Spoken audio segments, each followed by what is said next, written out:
Hi Capricorn, this is Chav. Welcome po sa ating channel. Gamitin ang reading na ito bilang gabay lamang. Kung naka-resonate kayo, comment down. Tandaan, ito ay channel reading. Kunin nyo lang po kung ano ang naka-resonate sa iyo. This is for you, Capricorn.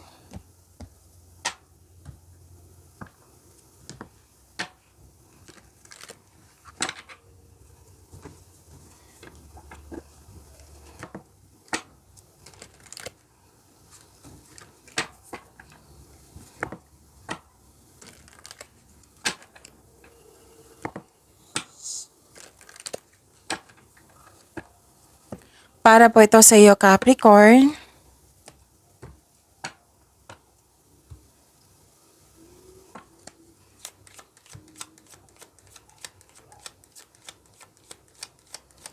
Maraming salamat po sa inyong patuloy na suporta sa mga nag-donate din, sa mga hindi nag-skip ng ads. Maraming salamat po.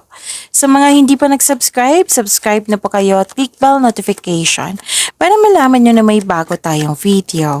Para sa mga gustong magpa-reading, comment po kayo ng personal reading. Again, comment kayo ng personal reading and check my reply sa comment section.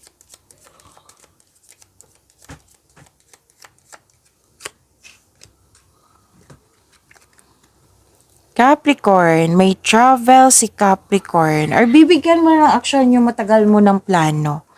Pwedeng new journey ito, bakasyon, or adventure.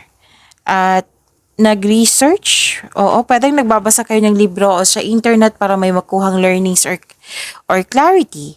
Malalaman mo din yung totoong intensyon ng what I meant is, may malalaman kayong sekreto na may nag-spy dito, nag-observe, pwedeng ikaw ito or siya. At mag-ingat lang po kasi may mahilig magmanipula dito na may gustong kunin sa'yo.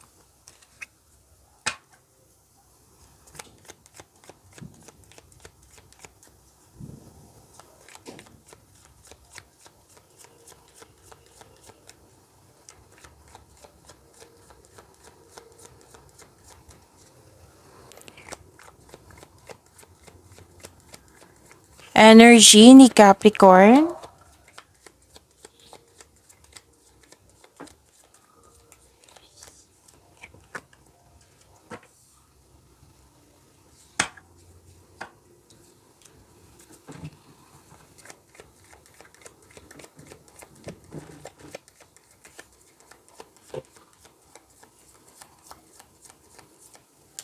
Kung may napansan kayo na repeating message, yan po yung pinupush ng course nyo na kailangan nyo bigyan ng atensyon, solusyon at aksyon kung maaari po. So, ano yung energy ni Capricorn?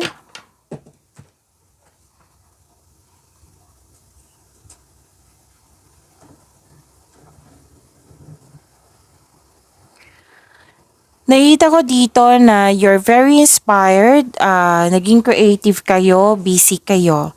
Nagbigay kayo ng action, initiation to, may bagong, what I meant is this is new beginning. May isang importanteng simulain, pagsasapalaran, pagpaplano.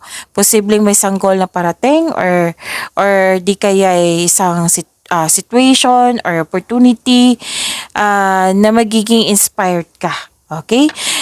Pwede din bagong proyekto to, paglalakbay, pagsisimula ng isang bagong connection sa isang tao, or pagsisimula ng negosyo, kakasimula mo lang sa trabaho, yan.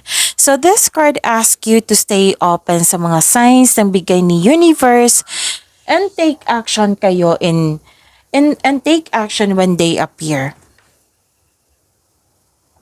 So, may chance kayong maglakbay sa malayong lugar or mag-abroad. So, nag-clarify din siya dito na may travel kayo at dito rin. Okay?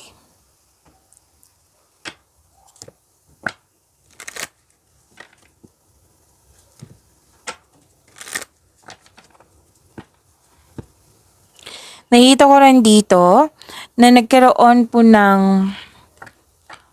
emotional offerings or may dumating tapos binigyan mo siya ng agarang aksyon. May parating na offer, new opportunity or project. Dalawang card na kasi nagsabi nito. And you're very excited. Oo.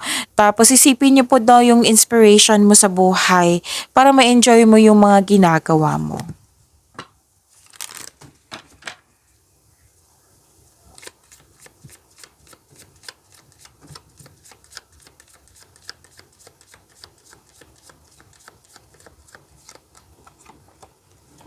Oh, good fortune. Ang ganda. Good fortune. Claim niyo po.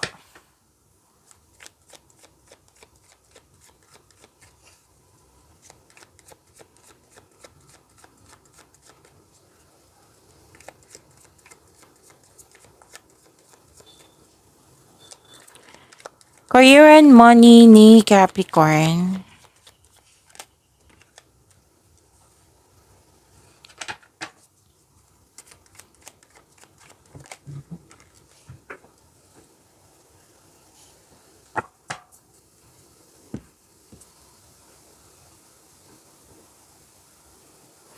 Nakikita ko dito sa inyong career and money. This is expansion, growth and expansion. Pwede din collaboration po ito. Makikita mo na ang mga bunga ng iyong pagsisikap, ngunit maging mapagmasid. Kung may plano ka na, this is a time na gawin mo na ngayon. Gumagawa ka ng aksyon sa matagal mo ng plano for your growth. Yung paglakbay, lumabas na naman dito. Or ituloy mo na yung matagal mo ng plano para mag-abroad. Oo. May magaganap na collaboration. Kung negosyante kayo, pwedeng mag-hire kayo ng dagdag empleyado due to increased profits, or pwedeng kayo ang na-hire as dagdag empleyado. So may travel ako nakikita dito, business travel.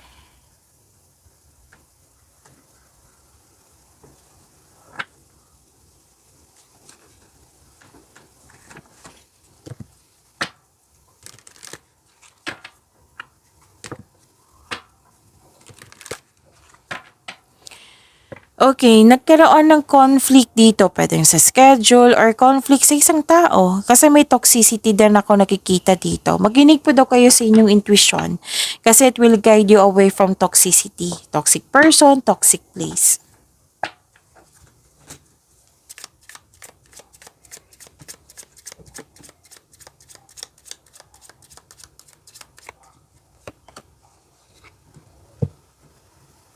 You're unlocking your soul's purpose and receiving divine gifts.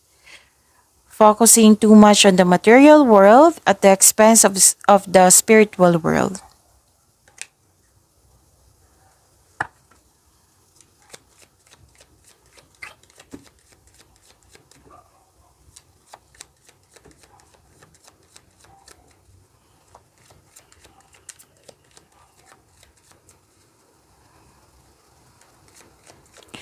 Love life, self-love, partnership, and romance, si Capricorn.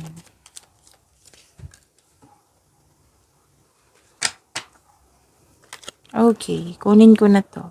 Dalawang card pa, kunin ko na. Gusto niyang ibigay ang mensahe sa iyo.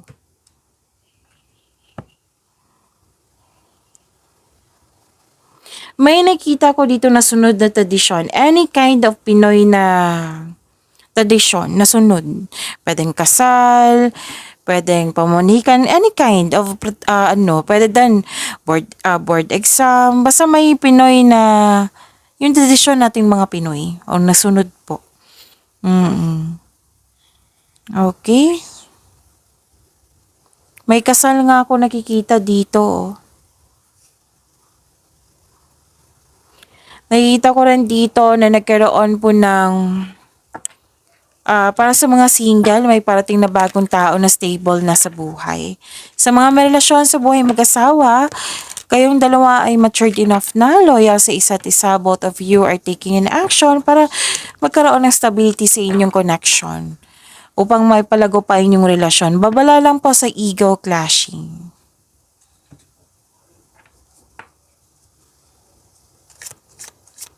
So matibay ang inyong relasyon, maaring nag-date din kayo ngayon after ng masalimuot na di pagkakaunawaan ng kahapon. Sa mga single, handa nang pumasok sa buhay ng pag-ibig.